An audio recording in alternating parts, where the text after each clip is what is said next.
assassinatos, estupros, crimes, traições e massacres. Não são a trama de uma série policial. São relatos do livro mais vendido e venerado. O livro mais vendido da história da humanidade. A Bíblia. Um livro no qual se narra a bondade do Criador, mas cheio de histórias de onde emergem a sangrenta ira de Deus. Em nome de Deus, pode-se realizar atos violentos contra a humanidade. Histórias de morte e vingança traduzidas em mais de 2.500 idiomas. Aqueles que se rebelam perante Deus, aqueles que se negam a servi-lo, não podem permanecer em sua presença. Nós mesmos nos condenamos ao inferno. Esses relatos são apenas passagens de amor e paz? Jesus fala de um Deus amoroso, incondicional. Ou há também crime, morte e destruição? Não é um Deus muito humano aquele da Bíblia. É um Deus que funciona muito mais do lado do terrorismo. O que há por trás do castigo aos pecadores? Esse é o maior sofrimento nos infernos, a privação de Deus. Como são justificados os crimes na Bíblia? Na Bíblia aparece como uma ira legítima. Por trás de cada um há uma história. Mas é história oficial? Ou há segredos ainda não revelados? A ira de Deus. Outro enigma da Bíblia. Cidades inteiras aniquiladas. Meninos mortos em episódios que têm Deus como protagonista. Os crimes, o castigo e o perdão são algumas das ações que se encontram nas páginas bíblicas. Até onde pode chegar o castigo divino? O que acontece quando os infiéis desafiam ao Senhor? Há muitos momentos em que a ira foi legitimada no texto bíblico, quando se trata de uma ira que provoca a ação. A ira que se desencadeia contra a violência. A ira que se desencadeia contra a injustiça. Homens que reagiram contra o desvio de um projeto social. Turquia. Na fronteira do Irã com a Armênia, se encontra o Monte Ararat, um vulcão inativo de mais de 5.000 metros de altura. A tradição cristã indica que aqui estariam os restos da arca que levava o único sobrevivente de um dos maiores atos da ira de Deus. O dilúvio universal. A Arca de Noé é um relato que temos que ler junto com o relato da criação, porque é uma segunda criação. A única diferença é que existe um componente novo, ou seja, a primeira criação de Deus havia sido corrompida, havia tido uma grande decadência moral, e Deus decidiu destruí-la. Mas ele decide não acabar com tudo, resolve deixar uma pessoa justa e a família dele. Essa pessoa é Noé. E disse o Senhor: destruirei o homem que criei de sobre a face da terra, desde o homem até o animal, até o réptil, e até a ave dos céus, porque me arrependo de os haver feito. Noé, porém, achou graça aos olhos do Senhor. Então Deus decide falar a Noé e ordena que ele construa uma grande embarcação. E, de acordo com o relato bíblico, ainda não havia nunca chovido sobre a terra. A chuva era um fenômeno inovador naquele momento.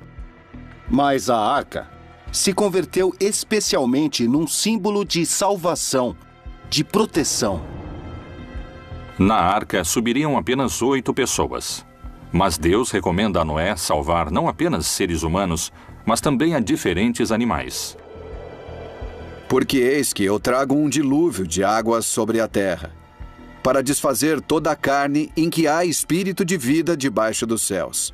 Tudo o que há na terra expirará, e de tudo o que vive, de toda a carne, 2 de cada espécie farás entrar na arca, para os conservar vivos contigo. Macho e fêmea serão. Foi um dilúvio que caiu sobre todo o território que era habitado naquela época. Esse dilúvio durou 40 dias e 40 noites. Deus levou apenas 40 dias para acabar com toda a vida sobre a terra. Mas o que os homens haviam feito para provocá-lo? Por que também morreram todos os animais? Qual seria o sentido de semelhante castigo? Todos os mitos são um mundo simbólico, não são um mundo histórico nem realidades. Estão mais para realidades virtuais nesse aspecto. Então o mito de Noé nos fala como a divindade falhou em sua criação, porque tem que voltar ao começo, mas não vai começar do zero. Um casal de cada espécie é levado. A história de Noé pretende mostrar como é o repovoamento da terra através de seus filhos. Por isso, através desses 3 filhos de Noé, de Cã, Jafé e Sem, vêm as raças humanas, os semitas, os jafetitas, os camitas. Então, é como o repovoamento do mundo. É uma história etiológica, ou seja, mostra a origem de algo. Os mitos fazem referência às divindades, mas nos revelam quem somos. A espécie humana quer ser uma espécie puríssima, quase anjos. Mas no final somos humanos que aprendem por tentativa e erro. E o Deus desses humanos se parece com os humanos. Assim, Deus destruiu toda a sua criação e deixa que a família de Noé viva. O único justo. A missão deve povoar a terra. Mas o que despertou a sua ira? Qual foi o motivo de tal destruição? Na época do dilúvio, menciona-se também que houve uma corrupção e uma degeneração absoluta. Isso Deus não pode suportar. Depois do dilúvio universal, a humanidade começou a reconstruir a si mesma. E é assim que se fundou Babel, uma cidade onde Deus voltaria a desencadear sua fúria. Até onde pode chegar a ira de Deus? Poderíamos entender a Torre de Babel como a Torre da Babilônia. E é uma torre que é feita com a intenção de chegar até o céu daqui da terra. É o homem tentando alcançar a Deus. No mundo mesopotâmico e no mundo do Oriente Próximo, eram feitas grandes construções chamadas zigurates. Os zigurates eram montanhas escalonadas que costumavam ter até 7 pisos, eram muito altas. Eram a representação de uma montanha. E lá em cima, no céu, fica a sede de Deus, que é onde Deus habita, e na terra está o homem. Portanto, dessa forma, a montanha permite que o homem se aproxime de Deus. Mas isso, para os israelitas, significa idolatria. A Torre de Babel realmente existiu? E se foi assim, por que sua construção havia irado a Deus?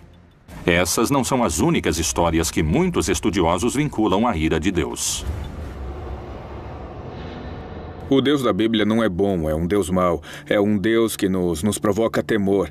A ele temos que obedecer e render culto, porque tem todo o poder, porque pode nos prejudicar. Deus se incomoda com o desafio que o homem pretende lhe oferecer. A intenção do homem não é crescer. A intenção do homem não é evoluir, não é desenvolver-se. A intenção do homem é alcançar a Deus, o que se constitui um desafio. E esse desafio é o que vai ser castigado. A Torre de Babel representa o orgulho do homem, a vaidade ao tentar alcançar o céu por sua conta, que foi o mesmo pecado do Jardim do Éden. Sempre que tentamos ser Deus, Deus dá um fim a essa situação. Por isso, ele destrói a torre, separa o povo e cria idiomas diferentes, razão pela qual não podem se comunicar entre si como antes. E o Senhor disse: Eis que o povo é um, e todos têm uma mesma língua. E isto é o que começam a fazer. E agora não haverá restrição para tudo o que eles intentarem fazer. Desçamos e confundamos ali a sua língua, para que não entenda um a língua do outro. Deus é cruel e invejoso. Quando uma pessoa está chegando à perfeição, Deus se enche de inveja e cria impedimentos, cria travas. Alguns especialistas afirmam que a ira de Deus encontra seu ponto mais alto no inferno.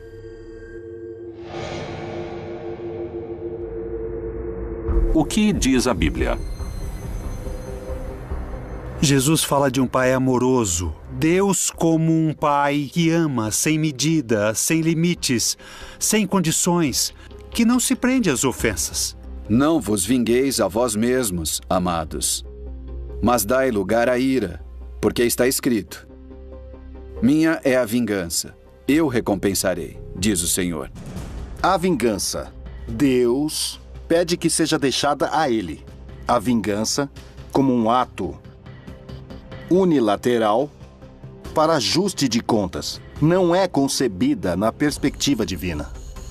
Para muitas religiões, a morte é a passagem para a vida eterna. Mas dentro da tradição cristã, a vida eterna é o resultado do comportamento que um ser humano teve ao longo de sua vida.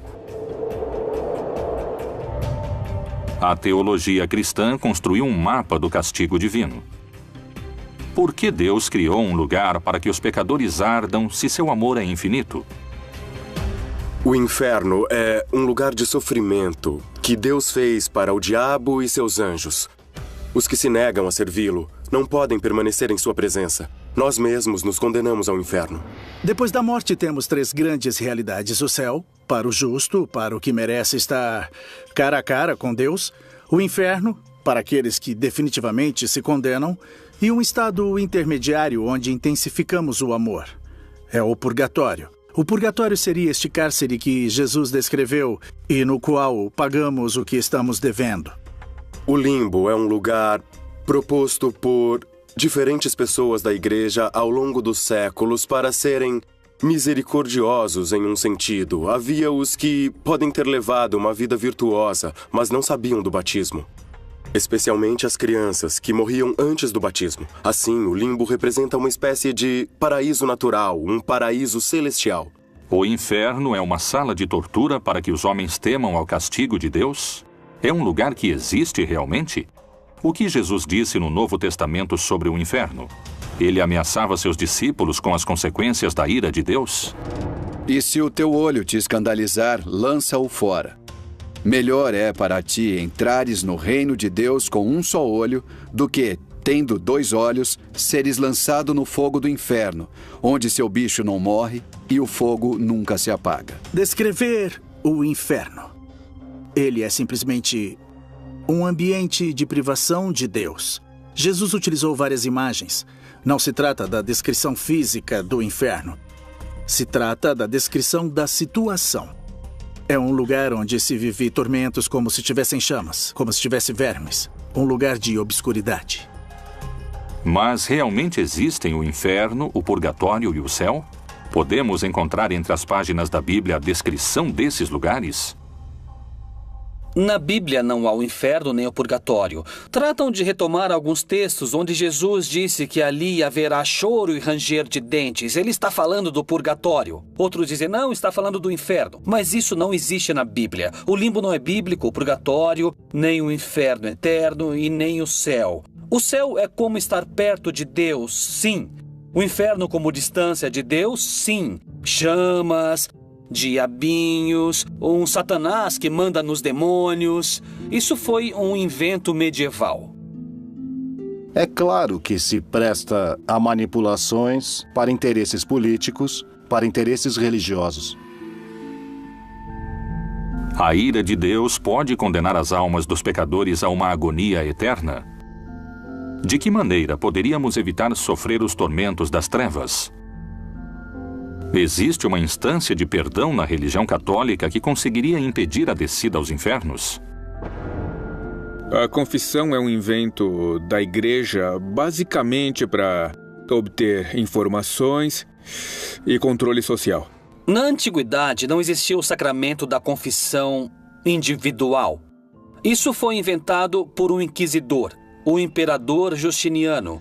Na época de Justiniano, no século VI, foi inventada a confissão privada para os católicos. Qualquer um com sua racionalidade pode questionar com toda certeza por que alguém tem que confiar a uma pessoa seus maiores segredos e como essa pessoa tem, por que ela tem a capacidade de perdoar. Como, de onde ela tira a capacidade de perdoar? O bem e o mal. A religião ensina, com seus relatos, normas de moral e comportamento. Mas há feitos na Bíblia que surpreendem por sua aparente crueldade. Por que esses relatos se mantêm em segredo? Até onde chega a ira de Deus?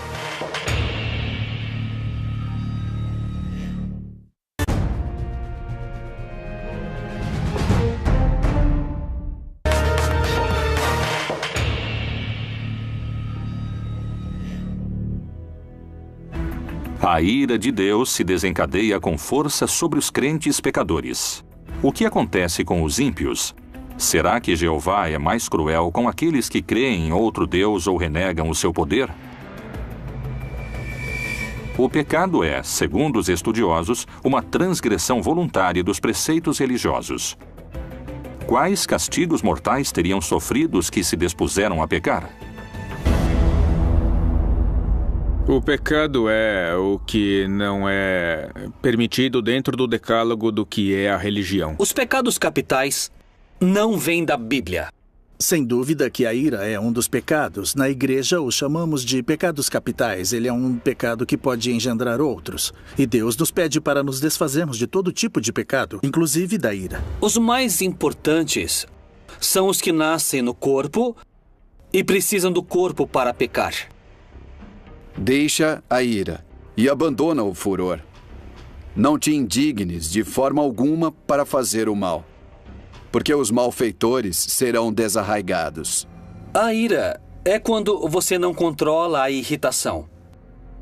É o grau máximo de raiva, de irritação, que pode levá-lo a fazer coisas irracionais, sem controle, das quais pode se arrepender depois.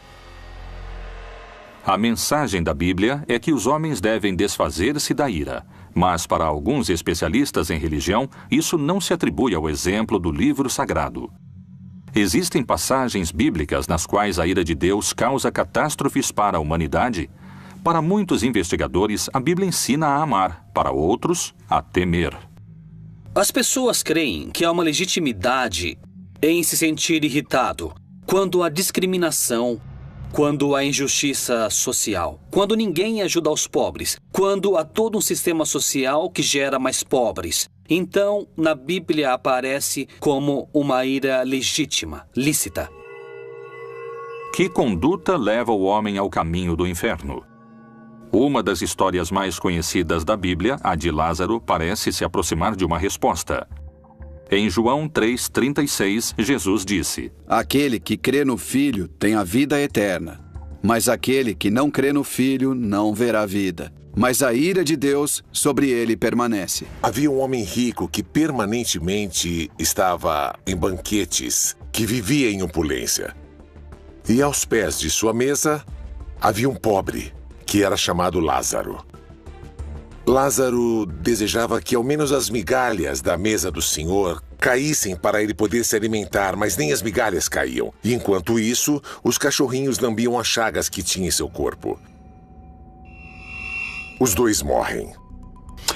E assim Lázaro vai para o céu, e é uma representação muito bonita, porque é dito que ele vai ao seio de Abraão. Enquanto que o rico vai para o inferno. Vê a Lázaro. O rico está queimando em fogo e pede que, por favor, permitam a Lázaro vir pelo menos dar-lhe um pouco, dar-lhe de beber. E diz a Abraão: permita a Lázaro que fale com meus irmãos para que não façam o mesmo. Abraão lhe diz que não, que eles têm a Moisés e têm os profetas. Se eles não os escutam, então não vão escutar a ninguém. Disse, porém, Abraão: Filho, lembra-te de que recebeste os teus bens em tua vida, e Lázaro somente males. E agora este é consolado e tu atormentado. As Escrituras demonstram a ira de Deus e, segundo a teologia, essa ira não é considerada um pecado. Mas por que alguns dizem que o Deus do Antigo Testamento é um Deus de ira, enquanto que o Deus do Novo Testamento é um Deus de amor? Na Bíblia, existem histórias de crimes, histórias terríveis de assassinatos e de massacres. Essas histórias mais truculentas e violentas encontramos no Antigo Testamento. Jesus fala de um Deus amoroso, incondicional. Essa imagem se contrapõe à apocalíptica, isso é claro, a todas as mensagens de ira, de cólera e da vingança de Deus. O Deus bíblico não é apenas um Deus de amor. Deus entende que às vezes tem que agir com severidade. Nesse sentido, a Bíblia exibe um Deus que não é todo bondade de modo algum. Pelo menos ela não mostra isso no Antigo Testamento, onde ele pede sacrifícios de filhos, onde há submissão permanentemente, onde tem que ajoelhar-se para falar com ele. O que é isso? O que significa isso? Por que, se ele é todo bondade? Mas, se Deus é um só, por que entre as páginas da Bíblia existem tantas diferenças entre o Deus irado do Antigo Testamento e o Deus benévolo do Novo Testamento? O cristianismo posterior, quando quis argumentar por que era bom sofrer, extraiu do Antigo Testamento todos os textos nos quais era bom sofrer. Esses foram chamados de servos sofredores de Yahvé, para equiparar o sofrimento de Jesus àquele do Antigo Testamento. Há uma transição entre somos os bons, agora somos os maus que precisam de penitência. No Antigo Testamento, há necessidade de se estabelecer um Estado, uma comunidade, os obriga a terem regras muito claras. Regras que podem parecer drásticas, intolerantes, mas que, na verdade, são regras que querem apenas evitar violências piores, na medida em que não foi executado o que se estava pedindo naquele momento. Em nome de Deus, foram cometidos os maiores crimes, que foram perdoados por esse mesmo Deus, que justificou seus crimes, mas não os criminosos. Porque quem os cometeu tem que pagar, e ele aplicará a lei do talião, que é olho por olho, dente por dente. Se alguém matou, aquele que matou tem que morrer. Quebradura por quebradura, olho por olho, dente por dente. Como ele tiver desfigurado a algum homem, assim se lhe fará. Olho por olho, dente por dente é uma das frases mais mal entendidas na história do pensamento humano. O que o Talmud fala é de compensação. O que esse princípio explica é que, quando uma pessoa causa um dano, um sofrimento, ela tem que compensar a vítima de uma forma que seja equivalente. Quais são as diferenças que alguns especialistas encontram entre o Deus do Novo e do Antigo Testamento? Esses castigos podem estar diretamente relacionados com a não adoração de sua figura? Dizem que o Deus do Antigo Testamento está mais preocupado com a justiça, portanto, se tem que agir de forma violenta, pode agir para que tenha justiça. O Deus do Novo Testamento está mais preocupado com o amor e, portanto, não comete esse tipo de ação.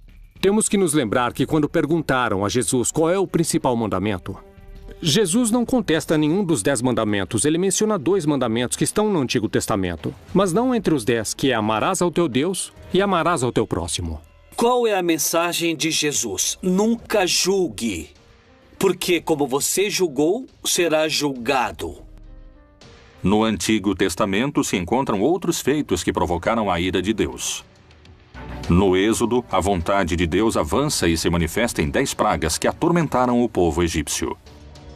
O relato das pragas é encontrado justamente no que conhecemos como o livro do Êxodo, ou também conhecido como o segundo livro de Moisés. É uma luta entre duas vontades. A vontade do faraó, que representa o poder do paganismo, e por outro lado Moisés, o profeta de Deus, de um Deus libertador e um Deus que se opõe à deificação dos governantes. E que nessa luta vemos que as pragas têm seu lugar, porque a função das pragas é quebrar a vontade do faraó, para que ele deixe o povo sair da escravidão. Que feitos indicam para os especialistas a origem da ira de Deus? Qual foi a missão de Moisés? As 10 pragas do Egito foram os crimes mais injustos e cruéis das Sagradas Escrituras. Por que a ira de Deus acabou com a vida de tantos inocentes? As páginas da Bíblia estão, como muitos afirmam, manchadas de sangue?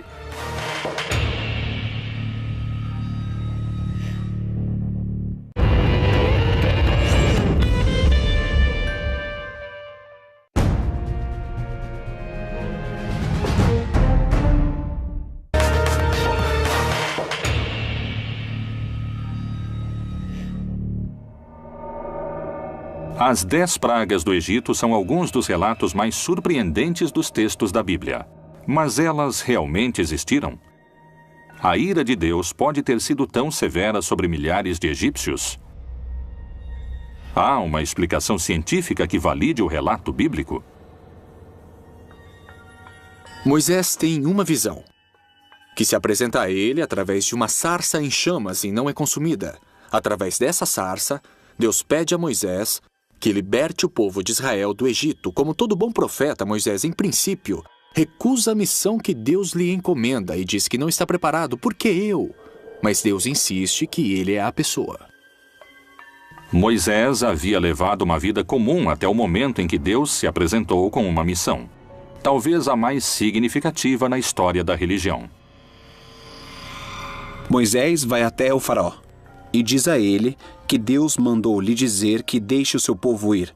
O faraó não aceita e por isso, então, Deus começa a mandar castigos, como encontramos em algumas traduções, mandar pragas ao faraó do Egito, para que liberte o povo. Diante da negativa de dar a liberdade ao povo de Moisés, o faraó recebe o castigo de Deus. As pragas divinas começam a recair sobre a população indefesa do Egito. Jeová lhe mostrou o que deveria fazer. Eis que eu, com esta vara que tenho em minha mão, ferrei as águas que estão no rio, e tornar-se-ão em sangue. E os peixes que estão no rio morrerão. E o rio cheirará mal, e os egípcios terão nojo de beber da água do rio. Há uma simbologia muito forte aqui. O rio Nilo era um rio adorado por eles, porque na verdade viviam do rio. E transformá-lo em sangue é transformá-lo em uma coisa impura. O faraó pede a Moisés que, por favor, detenha a praga. Deus age, a praga se detém, e uma vez a praga detida, o faraó volta a endurecer seu coração, e então começa novamente o ciclo, com uma nova praga. Depois da promessa do faraó e seu posterior arrependimento, Deus entende isso como traição, e seu contra-ataque é mais forte. Porque esta vez enviarei todas as minhas pragas sobre o teu coração, e sobre os teus servos, e sobre o teu povo, para que saibas que não há outro como eu em toda a terra. O que se mostra nas pragas é uma progressão sucessiva que vai aumentando sua atividade e sua agressividade. Depois vem as rãs, as chagas e os mosquitos, de novo animais que transmitem impurezas. Dentro dessa cadeia, aparece uma praga que são os piolhos. Encontramos a praga das moscas. Além disso, certas irritações que provocam, por sua vez, também o advento de novas pragas. As pragas que começam a castigar o Egito são cada vez mais perigosas, mais violentas, mais letais. E diante de cada praga, progressivamente, eles iam enfrentando o poder de Deus e o poder do faraó, que se considerava filho dos deuses. Tá legal, talvez sejam relatos folclóricos, mas a simbologia é forte. O que há por trás disso é uma profunda mensagem de quem tem o poder. E em qualquer etapa da história humana, os poderosos têm o poder. Mas aqui o poder está invertido porque acontece que o poderoso é o fraco. Ou seja, quem tem o poder é o Deus dos escravos e não o contrário.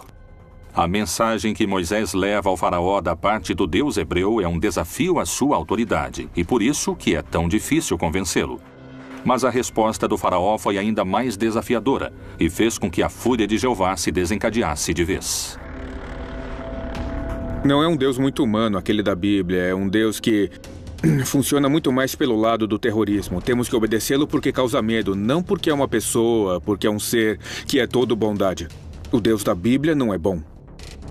Depois o Senhor disse a Moisés: Vai a Faraó e diz-lhe: Assim diz o Senhor, Deus dos Hebreus: Deixa ir o meu povo, para que me sirva, porque se recusares deixá-los ir, e ainda por força os detiveres, eis que a mão do Senhor será sobre o teu gado.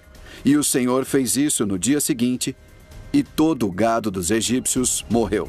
Esse constitui um dos momentos críticos para o faraó e para o povo egípcio. Eles perderam suas fontes de alimentos. Isso nos mostra simplesmente como a mão de Deus foi ficando cada vez mais agressiva ao buscar a vontade do faraó. Vontade que no final não é realizada.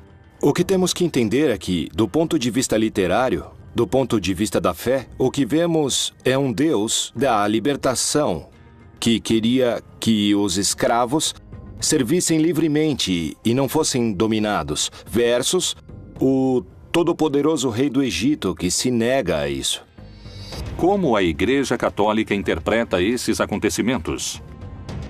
Esses relatos foram parte da história da humanidade Ou são simplesmente fábulas que explicam outra realidade? No texto bíblico temos momentos difíceis, que as pessoas querem ver como ira, como um contragosto de Deus. O que o texto bíblico quer mostrar é que, quando o homem faz escolhas ruins, os momentos são difíceis. Os momentos chegam à violência, chegam à morte e à destruição. Deus sempre mostra um rosto de pai misericordioso, amoroso, sem que isso o impeça de mostrar seu caráter de pai que deve corrigir, de pai que deve chamar ao bom viver. A Bíblia faz parte da palavra de Deus, mas não é toda a palavra de Deus. O problema é que a interpretação é literal. Acreditam ser um livro de biologia, de sexologia, de embriologia. Não. A Bíblia é um livro de mitologias. Mas essa não é a única versão sobre o que aconteceu. Muitos geólogos trabalham nas análises dos fenômenos ocorridos desde o estudo dos processos físicos da Terra. A aparição de todas essas pragas, como as moscas, mosquitos, piolhos, rãs, etc., possivelmente esteja vinculada ao fato de ter havido um aumento da umidade do ambiente e todas essas pragas foram muito favorecidas. O tema da morte do gado... Muitas vezes, quando há muita umidade, o gado transita por pântanos, que são zonas inundadas, ou charcos. Então, os animais sempre estão com as patas submersas em água. Ele se infecta e tem enfermidades e morrem rapidamente. Essas pragas e maldições podem ser rebatidas com um enfoque científico e geológico? Como se explica, a partir dessa perspectiva, a praga do rio Nilo repleto de sangue? Muito possivelmente esteja vinculada a uma explosão da vida dentro do próprio rio, que era basicamente de algas vermelhas, que mudavam a coloração da água. A questão é a interpretação que as pessoas fizeram naquela época. As pragas aniquilaram milhares de egípcios. O Egito sofreu com o lado mais sombrio de um Deus sem misericórdia.